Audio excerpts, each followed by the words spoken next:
এই ক্লিপটা হয়তো ভাইরাল হবে।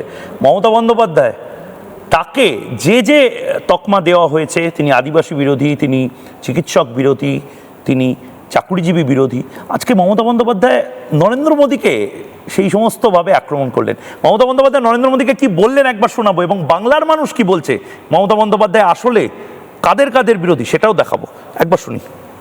পরিষ্কারভাবে বলছি,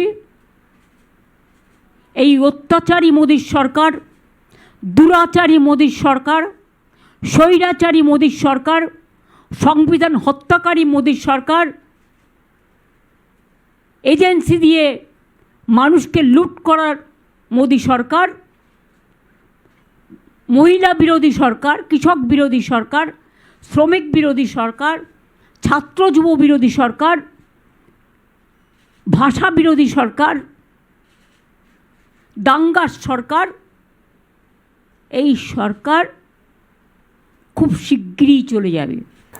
মমতা বন্দ্যোপাধ্যায়, তাকে আমি শেষটা করার আগে তাকে কিভাবে মানুষজন এখন দেখছেন সেটাও আমি দেখাতে চাই। মমতা বন্দ্যোপাধ্যায় একটা কথা বললেন, মমতা বন্দ্যোপাধ্যায় এক, আদিবাসী বিরোধী, মমতা বন্দ্যোপাধ্যায় দুই, কৃষক বিরোধী, চাকরি বিরোধী, চাকরি দেন না মমতা বন্দ্যোপাধ্যায়, যদিও বলেন 2 কোটি চাকরি পেয়েছে, কৃষক বিরোধী মমতা বন্দ্যোপাধ্যায়, আলুর দাম পাচ্ছে না কৃষকরা, শিল্প বিরোধী, আমি জানি না লাস্ট কবে বাংলায় এত বড় শিল্প এসেছে টাটার মতন, সংখ্যালঘু বিরোধী, সংখ্যালঘুরাও এখন বলছেন মমতা বন্দ্যোপাধ্যায় আমাদেরকে তেজপাতার মতন ব্যবহার করেছে, মহিলা বিরোধী তো আর এই প্রসঙ্গেই গেলাম না, উন্নয়ন বিরোধী, চিংড়ি হাটার 300 মিটারের কাজ আজও আটকে আছে সোনারপুর থেকে নিউ টাউন, ট্রেনটাই খুলছে না, হিন্দু বিরোধী, হিন্দু বিরোধী, হিন্দু বিরোধী।